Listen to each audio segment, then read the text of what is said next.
On va passer maintenant à un nouveau thème qui a été largement développé et je vais passer la parole à Serge pour la cardio-oncologie.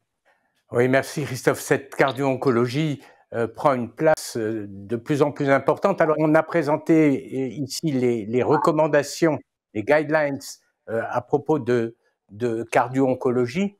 Il faut signaler que c'est la première fois qu'on a des guidelines dans ce domaine. Ça, c'est un point important. C'est une spécialité qui vient vraiment impacter la cardiologie. Je voudrais simplement aussi rappeler que ou dire qu'on a eu une session particulièrement intéressante en français à l'initiative de la Société française de cardiologie et du groupe cardio-oncologie de la SFC pendant ce congrès. Et donc, pour tous ceux qui l'ont regardé, je pense que ça a été très apprécié, et ceux qui n'ont pas pu la regarder, eh ben, ça devrait être certainement très regretté. Mais peut-être y aura-t-il d'autres occasions pour la revoir. Et puis avant d'aller plus loin, on va demander à Stéphane Ederi comment il interprète ces recommandations.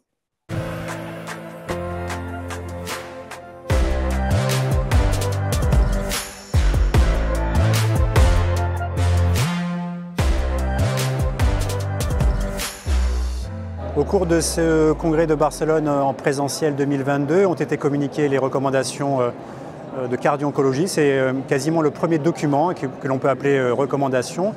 Elles ont le mérite véritablement de démembrer tous les aspects pratiques de la prise en charge des patients, depuis la stratification en amont de la prescription de la chimiothérapie, la gestion et le dépistage des toxicités pendant la chimiothérapie, et d'insister sur un point qui est extrêmement important et qui est peu développé en tout cas pour l'instant en France, qui est la prise en charge des patients à distance du cancer, ce qu'on appelle la prise en charge des survivants. Les principaux messages que l'on peut isoler à partir de ces recommandations qui sont très denses, quasiment une centaine de tableaux, quasiment 150 recommandations, c'est quelques points très intéressants. Le rôle central toujours de l'échographie cardiaque dans la stratification avant prescription d'une chimiothérapie par anthracycline ou thérapie ciblée, un peu moins pour les immunothérapies. Le rôle qui redevient central pour les biomarqueurs, le NT-proBNP et la troponine, avec quelques nuances apportées dans ce papier-là, mais il va falloir refaire ces biomarqueurs. Le point aussi important qui me paraît essentiel à souligner, c'est qu'il y a probablement des patients pour lesquels on peut alléger un tout petit peu la surveillance, notamment les patients à faible risque cardiovasculaire et pour des chimiothérapies à faible risque. Donc voilà les 3 ou 4 messages essentiels que l'on peut tirer de ces recommandations. Je vous encourage vivement à les lire, bien évidemment. Le document est extrêmement dense, il faudra y revenir. Et puis il faut savoir qu'il y a un outil pratique de type application qui est applicable et que vous pouvez télécharger sur votre smartphone, qui vous aideront notamment dans la stratification avant prescription d'une chimiothérapie. Oui, alors Atul, justement, cet aspect qui est la stratification du risque joue un rôle important dans ces recommandations. Alors c'est vrai qu'on ne peut pas détailler toutes ces recommandations, c'est trop important, mais ce point de la stratification est majeur, il me semble. Oui, et je crois qu'il est vraiment dans l'esprit de ce qu'un cardiologue doit faire chez ses patients. 4 points. Évaluer le niveau de risque, c'est-à-dire le cumul des facteurs de risque, voir si votre patient est en prévention primaire ou secondaire, bien sûr s'intéresser à l'histoire du cancer et à la molécule ou aux molécules qui vont être proposées pour la prise en charge. Et ces 4 éléments vont conduire, grâce à l'application, à l'évaluation du risque du patient qui va être stratifié en 3 niveaux de risque. Et ces niveaux de risque conditionneront non seulement la surveillance, mais aussi éventuellement la prise en charge adaptée, spécifique pour prévenir les complications cardiovasculaires. Voilà, je crois que là, il faut encore une fois recommander à tout le monde de télécharger cette application Get the Guidelines de l'ESC. Et puis, alors un petit piège que soulignait Damien tout à l'heure, c'est que si on veut pouvoir, parce qu'elles sont multiples ces recommandations de prise en charge des patients, si on veut pouvoir bien lire à quelle molécule on s'adresse, il faut mettre le téléphone en mode paysage. Petit truc pratique. Erwan, le rôle de l'écho, de l'ETT chez ces patients. Donc effectivement, bon, d'abord, je pense que c'est important de bien retenir ce qu'a dit Atul, donc il faut bien stratifier le risque, et pour moi, c'est fondamental, puisqu'après, ça va guider la stratégie de suivi du patient en échocardiographie. Et vous savez qu'à la visite de baseline, qui est avant l'initiation de la chimiothérapie, on aura fait un électrocardiogramme, on aura évalué les risques, on aura fait cette première échocardiographie. Si le patient est à haut risque ou à très haut risque d'événements cardiovasculaires, il faudra faire un dosage de NT-proBNP troponine en même temps que l'échocardiographie. Et ensuite, le suivi de ces marqueurs biologiques est facultatif, alors que l'échocardiographie sera faite à 3, 6, 9 mois, 12 mois, mais aussi, et là c'est très très important, il faudra la faire à 3 mois post-traitement pour les patients à très haut risque. Il ne faudra surtout pas oublier de suivre les patients au long terme et bien revoir les patients au 12e mois en particulier pour rechercher des complications liées à cette chimiothérapie. On pourrait parler de la radiothérapie à plus long terme aussi. Donc le message, c'est que clairement, il faut une filière de soins. Clairement, il faut faire des échocardiographies qui soient de qualité. On va rechercher des variations de fraction d'éjection de 10%, des variations de strain global longitudinal de 15%.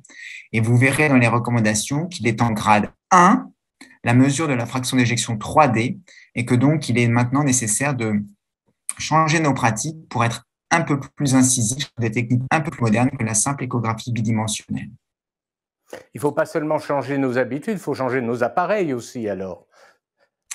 Il faudra progressivement, effectivement, faire évoluer les appareils pour arriver à une mesure, alors on en reparlera tout à l'heure, je pense, à une mesure plus automatique de la fraction d'éjection. Cette mesure plus automatique en mode tridimensionnel étant plus reproductible, et ceci est très important pour des patientes ou des patients qui ont une chimiothérapie où il faut suivre ces marqueurs au fil du temps. Donc, il faudra avoir recours à l'intelligence artificielle, nous en reparlerons. Le strain pour tous les patients chez ces sujets-là? Alors, c'est une question piège ou non, bien sûr, oui, le strain est fondamental dans la mesure où il est très facile à faire. Il est associé à la fraction d'éjection, il n'est pas fait indépendamment de la fraction d'éjection. Donc, les deux marqueurs, l'un à côté de l'autre, sont très utiles pour le suivi et adapter soit l'espacement des cures, si on peut se permettre d'espacer les cures, et aussi discuter de l'initiation d'un éventuel traitement de l'insuffisance cardiaque. Damien, comment on doit concevoir le suivi des survivants, notamment en termes de fonction ventriculaire gauche et d'insuffisance cardiaque? À nouveau, ça va dépendre de la stratification initiale, d'une part, qui a été rappelée, et puis également de la survenue ou pas d'une cardiotoxicité en cours de traitement. En fonction de la stratification, on retrouve des patients à faible risque initial, à moyen ou à haut risque. Et en fonction, on va intensifier ou pas le suivi. L'exemple typique, en tout cas qu'on a tous présent en tête, c'est les anthracyclines. Faible risque, il n'y a pas besoin de suivre les patients à distance. Risque moyen, ça va être une échographie tous les 6 mois. Et puis, les patients à haut risque ou à très haut risque, ça va être au contraire un suivi qui va continuer à persister à 1 an, 2 ans, 3 ans, 5 ans, puis après encore tous les 5 ans. Donc, qu'il faut bien identifier, c'est les patients en fait à haut risque qu'il faut essayer de maintenir dans une filière de suivi. C'est souvent ça le plus compliqué en pratique. Quand les patients sont guéris de leur cancer, quand ils sont survivants, ça reste parfois assez difficile. Est-ce qu'il y a à tout un traitement cardio-préventif? Alors, c'est une très bonne question. Je crois qu'il y a 2 réponses très concrètes. Un patient qui rentre dans la filière oncocardiologique, qu'il soit en prévention primaire ou prévention secondaire, doit être traité selon les standards cardiologiques. Et on sait que le contrôle des facteurs de risque ou la prise en charge correcte d'un coronarien ou d'un insuffisant cardiaque protège ce patient des complications attribuables aux chimiothérapies. Et puis malheureusement, dans ce qu'on appelle les cardioprotecteurs, le niveau de preuve reste toujours très challenging, c'est-à-dire finalement que ce soit les médicaments encapsulés, c'est-à-dire les anthracyclines associées à des lipopolysaccharides, que ce soit des formes chimiques un petit peu différentes, elles n'ont pas tiré leur épingle du jeu. Donc finalement, c'est la gestion des facteurs de risque, la gestion de la cardiopathie, et puis dans certains cas très particuliers, l'intérêt de certains nouveaux médicaments beaucoup plus spécialisés pour prévenir par exemple la myocardite liée aux immune checkpoint inhibiteurs ou l'intérêt parfois de bolus de corticoïdes dans des situations gravissimes.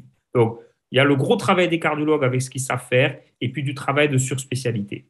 Dernier point pour cette cardio-oncologie, Jean-Philippe, quid des angores post-radiques, des coronaropathies post-radiques? Ce sont des maladies qui surviennent vraiment très longtemps, souvent 25 ans à 30 ans après les irradiations thoraciques. Alors, on les voit maintenant chez des gens qui ont été irradiés dans les années 80 sur des lymphomes Hodgkiniens. Et ce sont des maladies qui sont malheureusement évolutives, où on traite par revascularisation chirurgicale ou percutanée. Donc, il y a des malades qui resténosent et il y a des patients dont même les pontages s'involuent, notamment les mammaires irradiés. Donc, ce sont des patients qui sont difficiles à prendre en charge et ce sont des maladies qui vraiment évoluent avec un profil quand même différent de l'athérosclérose classique. Mais donc, justement, est-ce que l'athérosclérose ne vient pas se surajouter à cette maladie particulière inflammatoire avec le temps? Elle se surajoute, bien sûr, et je pense que les rayons en fait accélèrent ce processus naturel d'athérosclérose, et surtout, je veux dire, cette fibrose et ces effets de la radiothérapie se prolongent, mais très longtemps dans le temps, quoi. Et ça va peut-être être une nouvelle surspécialité que cette cardio-oncologie, hein, parce que c'est quelque chose de complexe. Il faut se souvenir d'un bon nombre de molécules. Je suis sûr qu'il y a beaucoup d'entre nous qui pourront le faire.